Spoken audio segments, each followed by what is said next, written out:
ওই একদিনে আল্লাহ রহমানের সাথে যে দুর্ঘটনা ঘটল হলো অনুসঙ্গে নির্যাতন করা হলো না যে দুর্ঘটনা হলো আমি ওই দিন জামাত ইসলামীকে জয় দিলাম। আপনার ভাই আমাকে হয়তো দুনিয়ার মানুষকে শুনে দিয়েছিলেন। আমি তখন জানাই আসুন দলমত বিশেষে আমাদের শীর্ষ পর্যায়ে ওলামায়ে গতকাল ঢাকায় যে প্রোগ্রামে উপস্থিত ছিলাম সেখানে আমাদের উপদেষ্টা আবহাওয়া খালেদ সাহেব সহ আল্লামা মামুনুল হক সাহেব চরমাই নজরুল ইসলাম কাসিম সহ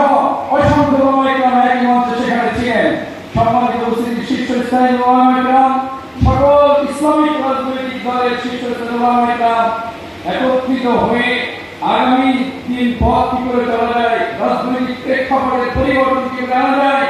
কোরআনের শাসন ইসলামিক রাজনৈতিক একজন রাষ্ট্রের ইসলামিক সরকার কি করে গঠন করা যায়, আল কোরআন কারিমের শাসন এদেশে কি করে প্রতিষ্ঠিত করা যায়, সেই সময় আপনারা পরামর্শ করছেন। আমরা আশা করি এখান থেকে দেওয়া যায় এই প্রত্যাশা